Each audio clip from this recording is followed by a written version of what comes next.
Ukraine-US 30-day ceasefire, strategic move or genuine peace effort. The recent agreement between Ukraine and the US on a temporary ceasefire with Russia has sparked intense debate. Is this truly a diplomatic step toward peace? Or is Kyiv making a calculated move to gain military and political advantages? 1. From strong rejection to acceptance.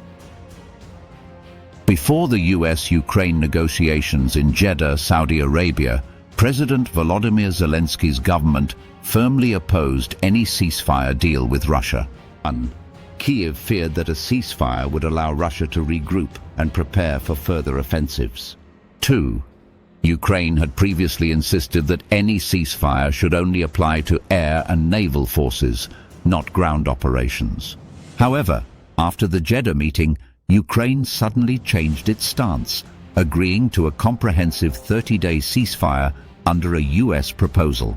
Observers believe that Andriy Yermak, Chief of Staff to President Zelensky, played a crucial role in this shift. He may have turned the US request into an opportunity for Ukraine. On March 12th, President Zelensky explained, "So what's the real motivation behind Ukraine's decision? To Ukraine's true objective, ceasefire or military aid?" While Ukraine claims it accepted the ceasefire to demonstrate a commitment to peace, many analysts suggest that the primary goal is to restart US military aid. A Ukrainian insider, cited by Russian news outlet topwar.ru, revealed, "This timing is significant. 1. The US paused military aid. Russia advanced significantly in the Kursk region. 2. This suggests that Ukraine desperately needs US support to maintain its position. Therefore, agreeing to the ceasefire might be a tactical move to secure continued military aid rather than a genuine step toward peace. 3. Is Ukraine betting on Russia's rejection? Some experts believe that Ukraine does not actually expect the ceasefire to happen, but instead is using it as a diplomatic trap. 1. If Moscow refuses, Ukraine can claim it is open to peace, while portraying Russia as the aggressor. 2. This could strengthen Ukraine's position internationally, keeping Western support strong and further isolating Russia. Another major shift is that Ukraine accepted the ceasefire without demanding the return of lost territories. 1. Previously, Kyiv insisted that Russia must withdraw from occupied regions before any peace deal. 2.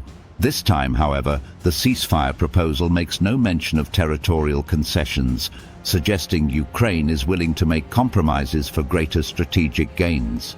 4. Ukraine's position. Can lasting peace be achieved? On March 11th, Chief of Staff Andriy Yermak stated, Yermak outlined key conditions for a lasting peace. 1. Stronger European sanctions on Russia. 2. Seizure of frozen Russian assets to support Ukraine. 3. Security guarantees from the West to ensure Russia cannot attack Ukraine again.